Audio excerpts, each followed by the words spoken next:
was just in Walmart, minding my own business, when I saw this young retail employee absolutely getting taken advantage of by guess who? A Karen.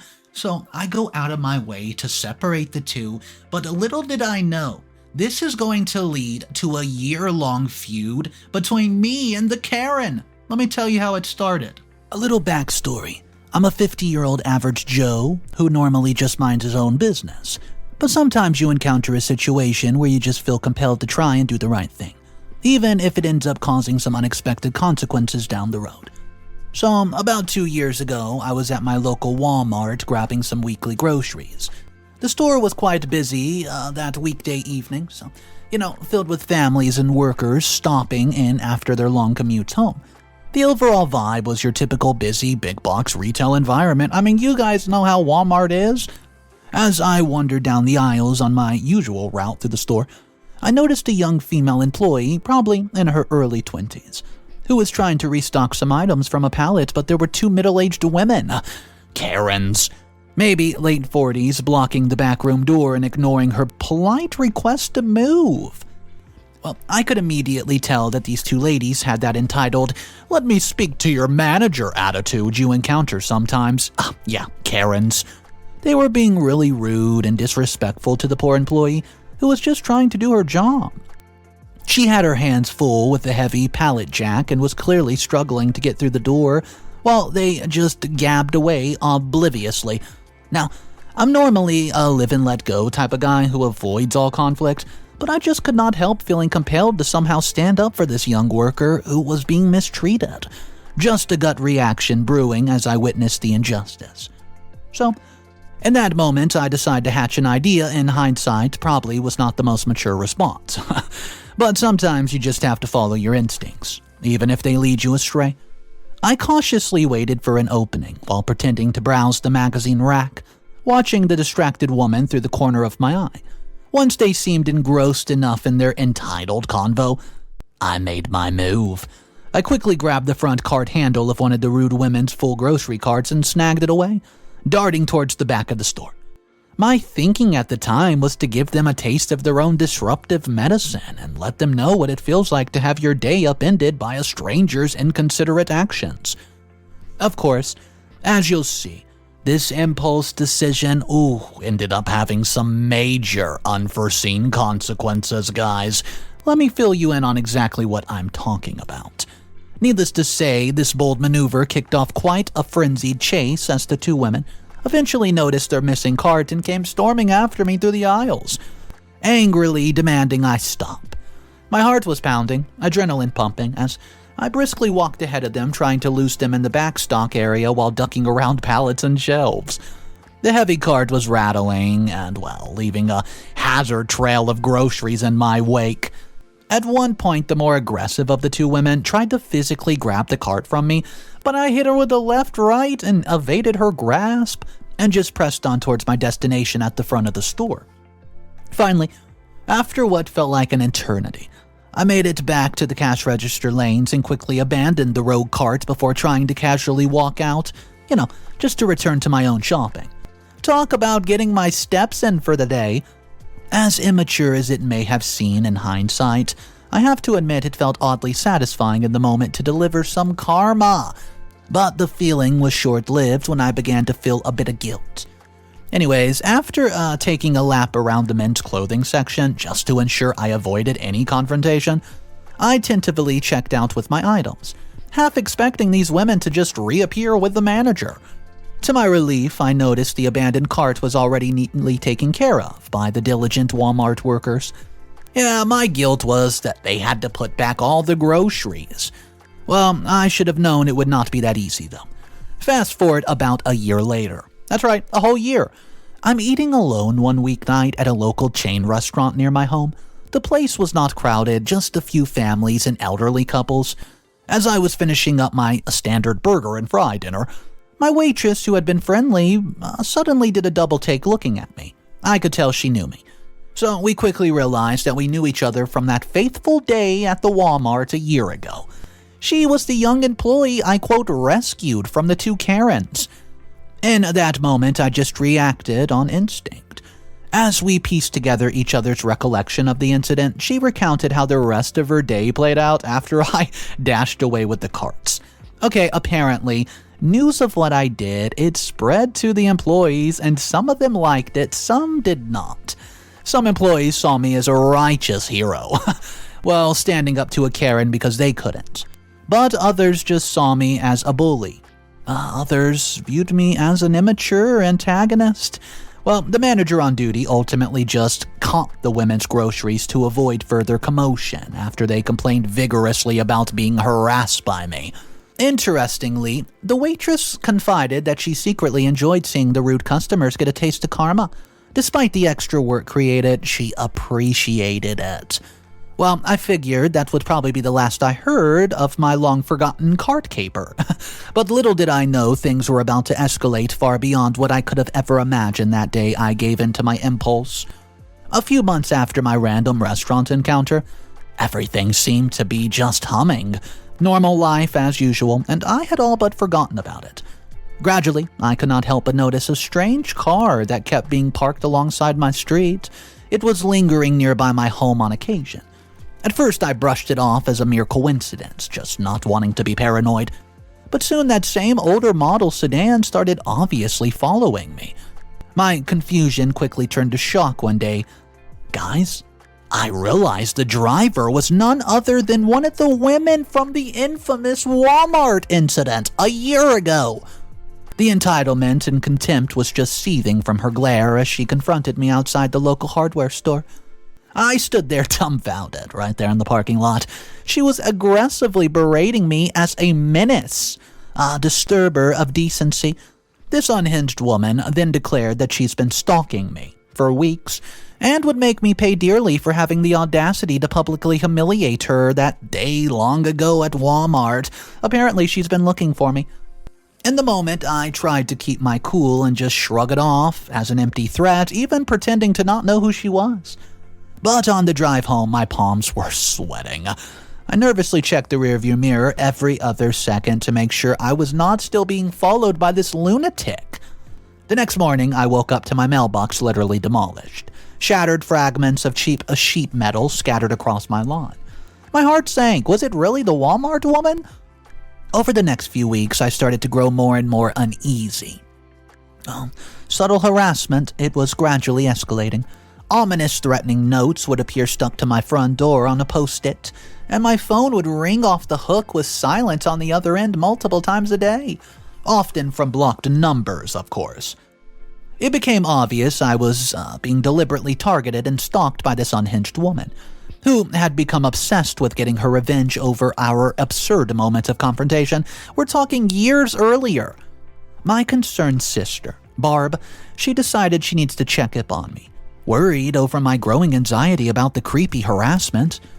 However, things only got more sinister when I discovered clear signs on my social media accounts being accessed by an unknown user.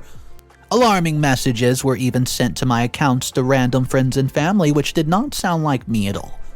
This was the last straw before I decided it's necessary to hire a private investigator. Within just a couple of weeks, they were able to gather concrete evidence proving this unhinged woman was indeed the one persistent with the stalking campaigns and threats. I was finally able to justify filing for a restraining order. Well, that led to an actual court date. The woman tried to defend herself as the victim of the situation. She didn't even try to hide what she did. But the judgment went in my favor, and the court ultimately granted a 1-year restraining order against her, banning any contact at all. Guys, I felt an immense sense of relief, but I don't know. Maybe I should have just minded my own damn business than that Walmart. Perhaps the road to hell really is paved with good intentions, as they say. My family and close friends were highly supportive of this, though. They would constantly remind me that I've merely been standing up for a victim. So I even eventually returned to that same friendly restaurant and had another chat with the Walmart waitress, who I serendipitously connected with earlier. She was completely appalled at what I'd suffered simply for trying to bring a moment of, joy to the corner of that world. I don't mind sharing that I even broke down a bit, reflecting on how a brief act of defiance had spiraled out of control with this mad woman. As I tried to piece my life back together, I was surprised when I received an anonymous typed letter in the mail soon after. It was from the woman admitting that she's gone too far in seeking vengeance. And this is where it gets interesting. It was just our brief little run-in that she's talking about. She wished that she would have been able to process her anger more constructively rather than lashing out. I chose to believe the apology. I thought it was sincere and hoped that we would both, find peace of this and just let it go. For me, the whole nightmarish saga served as a sobering wake-up call to be more aware. I realized I had to find more measured ways to stand up for what's right. Okay, surely. That was going to be it. She apologized. Nothing more is going to happen. I have a restraining order. This absurd situation is over. Right? Oh, but that's not where this winding roller coaster ends today, does it? There was still a few more twists. A few weeks after the restraining order court date, when it seemed this surreal chapter was done, I was stunned late one night by an unexpected visitor from a pair of local police detectives standing right at my door. I was half asleep still, utterly blindsided when the matter-of-factly informed me that they were taking me into custody for questioning about a recent serious crime. My head's spinning at this point, trying to comprehend what's happening. Despite my passionate pleas of innocence, the detectives claimed to have obtained definitive evidence linking me to the crime, which they would not divulge on until they got me to the station.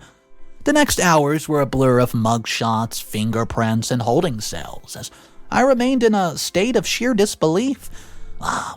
Barb rushed to the station as soon as she got the startling news, helping me make sense of the entire circumstance. See, Paul jumped into high gear, preparing my legal defense strategy, starting with corroborating my alibi. What followed over the next couple of weeks was a whirlwind chess match, as Paul worked diligently to get to the bottom of this confounding false accusation. One major breakthrough came when he was able to track down definitive surveillance footage proving I was clear across town when the alleged robbery took place. Additionally, investigations by Paul and his legal team uncovered a complex web of fabricated evidence, all designed to frame me. It became clear this was another diabolical plot by the bitter Walmart woman. Finally, the truth. The truth prevailed when all the condemning evidence against me fell away thanks to Paul's tireless efforts. I was fully exonerated and released from the nightmare of police custody after several harrowing weeks. But despite my overwhelming relief, the ordeal left me shaken to the core. I found myself obsessing over how easily an innocent person like myself could get caught up in this well-meaning but flawed justice system. I did nothing. It was eye-opening. Well, some good did come from the trauma, though, as it brought me even closer with family and motivated me to speak out in support of others dealing with false convictions. Barb was my rock. This saga also got significant media attention, highlighting the injustice of my wrongful arrest. Guys, once I was fully exonerated, the police department made a public apology for their mistake and jumping to conclusions without considering an alibi. The chief even came to personally escort me out the day I was released and promised internal reviews to prevent such failures. So now, you're probably not going to be shocked to hear this wild roller coaster still, not even now, has even more death-defying twists and turns before reaching the final point. I wish I could say the story concluded with my inspirational release from jail, but that would be too convenient of an ending, wouldn't it? As you likely deduce, the obsessive Walmart woman was eventually tracked down herself by authorities and placed under arrest for obstruction of justice and filing a completely false police report against me. The woman had concocted an intricate plan to get revenge over a long-ago encounter, refusing to move on with her life. How pathetic. This new round of court proceedings felt almost surreal as I walked by my tormentor in the hall on the way to provide testimony recounting the harassment campaign I endured. In a way, I almost felt sorry for this woman. She's so bitter, she's so poisoned by her soul, to the point she would destroy an innocent person just to gain some warped sense of justice for her bruised ego.